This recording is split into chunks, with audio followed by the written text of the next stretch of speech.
Bismillahirrahmanirrahim. Assalamualaikum warahmatullahi wabarakatuh. Selamat berjumpa kembali anak-anak ibu yang hebat. Kelas 8 SMP Negeri 21 Kota Tangerang. Bertemu lagi kita dalam pembelajaran online untuk yang ketiga kalinya. Masih dalam keadaan yang sama, yaitu sistem gerak pada manusia. Baik, kita mulai saja pembelajaran hari ini. Tetap semangat bersama Ibu Siti Masruroh SPD.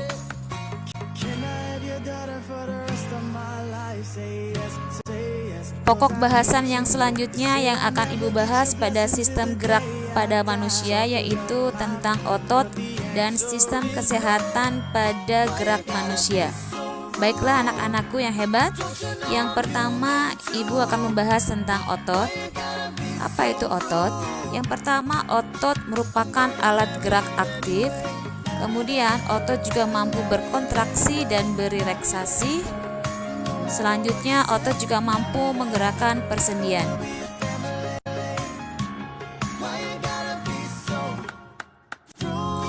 Anak-anakku yang hebat, berapakah jumlah otot yang kalian punya atau yang kita punya? Ternyata setiap manusia memiliki sel otot sekitar 650 buah dan otot juga menyusun setengahnya dari jumlah berat badan kita.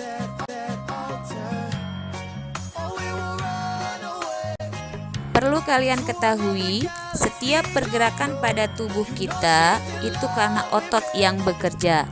Salah satu contohnya pada saat kita cemberut atau kita sedang tertawa. Ternyata otot yang tertarik lebih banyak yaitu pada saat kita cemberut dibandingkan pada saat kita tertawa.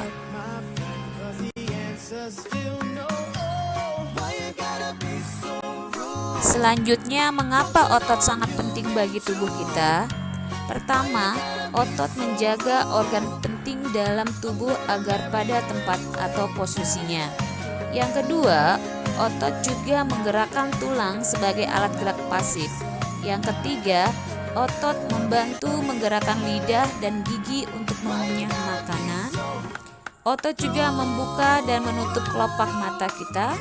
Kemudian, otot dapat memompa darah dari jantung. Yang terakhir, otot juga membuat kita bisa tersenyum.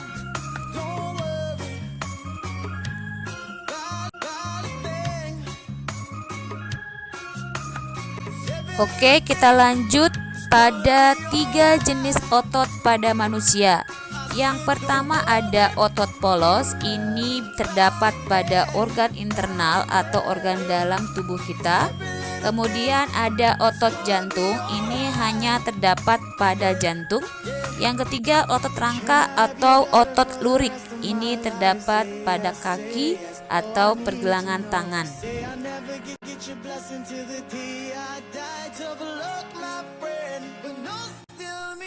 Anak-anakku yang hebat, yang pertama kita akan membahas tentang otot polos atau otot tak sadar atau involuter. Yang pertama ciri-cirinya, pada otot polos sel berbentuk gelendong dan berinti satu, kemudian kerjanya juga tak sadar.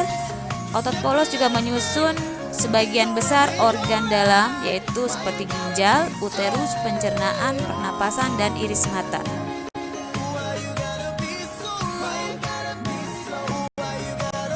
Selanjutnya yang kedua, otot lurik, otot sadar atau volunteer. Pada otot lurik, ciri-cirinya yang pertama, sel berbentuk silinder dan berinti banyak, tidak bercabang. Kemudian terdapat bagian terang dan bagian gelap pada ototnya.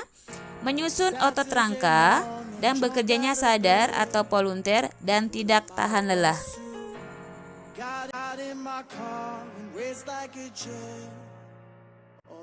Dan yang terakhir yaitu otot jantung. Ciri-cirinya yang pertama, sel berbentuk serabut anyaman yang bercabang dan memiliki banyak inti. Yang kedua, bekerjanya tidak sadar atau involunteer, sangat tahan lelah. Kemudian yang terakhir hanya terdapat pada organ jantung saja.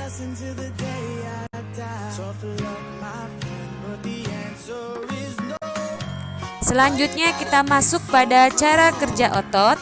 Cara kerja otot terbagi menjadi dua. Yang pertama sinergis atau kerja dua otot yang saling bekerja sama. Ini contohnya terdapat pada otot pronator teres dan quadratus pada telapak tangan. Cara kerja otot yang kedua yaitu antagonis, yaitu kerja dua otot yang saling berlawanan, yang satu berkontraksi dan yang lainnya berelaksasi.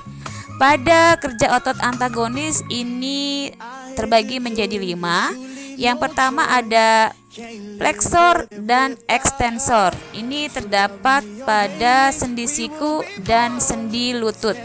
Kemudian yang kedua, abduktor dan adduktor.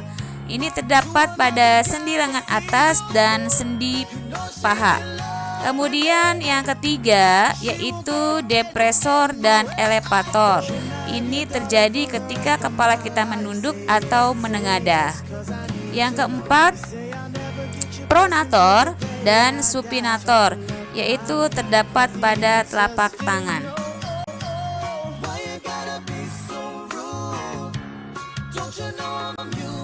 Anak-anakku yang hebat, selanjutnya pokok bahasan tentang kesehatan pada sistem gerak manusia. Yang pertama, gangguan kesehatan pada tulang. Gambar pertama kalian lihat ada namanya kiposis. Ini penyakit tulang membengkok ke belakang. Gambar yang kedua itu lordosis, yaitu penyakit tulang belakang membengkok ke depan.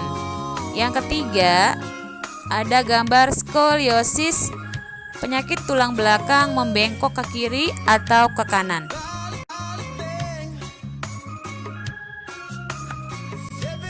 Selanjutnya masih gangguan pada tulang. Yang pertama ada rakitis. Ini kaki berbentuk X atau O. Ini karena kekurangan vitamin D. Kemudian gambar yang kedua itu penyakit osteoporosis atau pengeroposan pada tulang.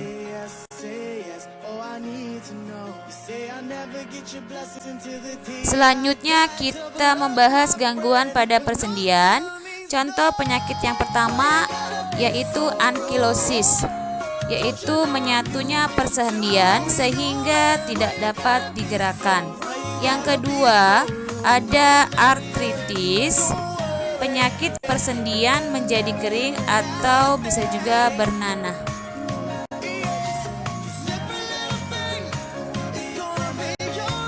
Yang terakhir gangguan pada otot.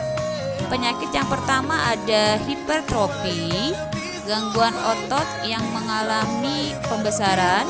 Kemudian ada atrofi, ini kebalikannya, otot mengalami pengecilan sehingga tidak kuat digerakkan.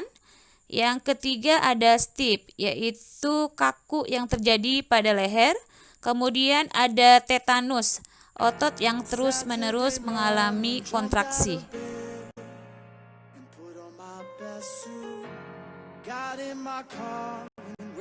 Anak-anakku yang hebat, kelas 8 SMP Negeri 21 Kota Tangerang, selesai sudah pertemuan kita hari ini.